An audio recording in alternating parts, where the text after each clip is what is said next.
must understand, signors, that this is no ordinary villain. He is like a pestilence, a foul infection, an insidious contagion that cannot be felt until it is too late. He is a danger to all who come near him. I only meant, gasped Lodovico Stornello as they trudged on, that, for the purposes of interrogation, it seems quite remote. Interrogation has proved futile thus far, though we continue to make efforts. The Florentine raised an eyebrow. The man has refused to speak a word since he was arrested. The lords glanced at each other. Not a word? Asked Graziano Stornello. Not one. The patricians allowed themselves to hang back as the Florentine was transported farther up the path and around yet another bend, not least because they needed to rest their aching legs. I think this criminal he talks of should come back to Venice with me, Graziano Stornello said quietly. I concur, his brother replied.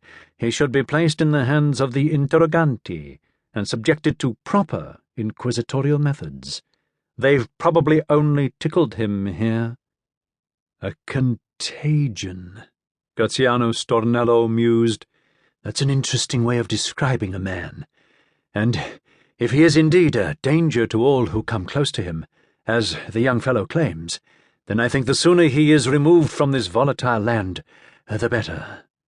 I don't suppose they even have the strappado here, exclaimed Lodovico Stornello.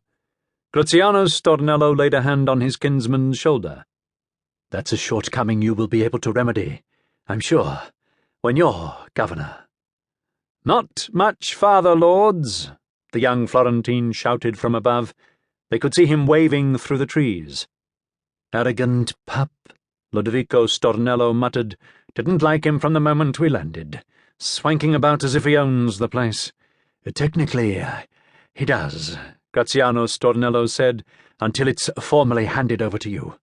I shall perform the ceremony tonight. Lodovico Stornello gazed south. There was good hunting to be had apparently in the vast forest beneath him. He saw mountains beyond it, loftier still than the range within which they stood, judging by the clouds that covered their peaks, and in the far distance a city sparkled. The capital, Nicosia. He would no doubt have a palazzo there. Indeed, he might have any number of palazzi. But then he shivered in the icy wind. I'm not sure I want it. They'd travelled for a month over rough seas to reach this colony, and Lodovico Stornello, who was generally forthright in his opinions, had not once vacillated during the voyage. The sudden hesitation was unsettling. It produces fruit of many excellent varieties, Graziano Stornello ventured. You said yourself the wine we had last night was more than passable.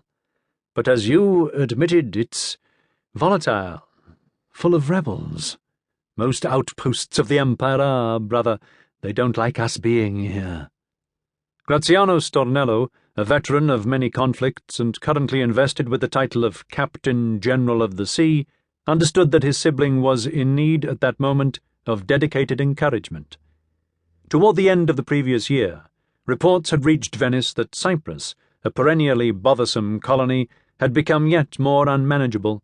A new governor had been dispatched to rid it of the menace from the Ottoman, whose lands were less than 100 leagues across the water.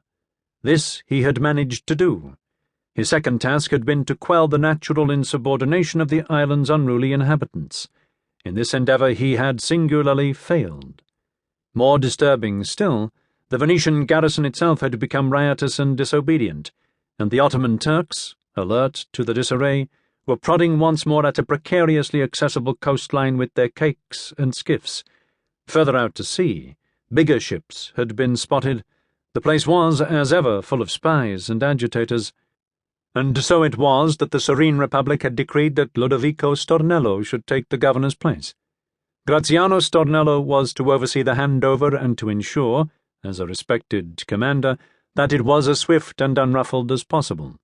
It had been his intention to conduct the ritual of conferral upon landing the previous morning, but circumstances had not allowed it. To the signor's astonishment, Cyprus was now under the command of the young Florentine. The governor, whom Lodovico Stornello was there to replace, had been murdered some 3 weeks earlier. Among the killers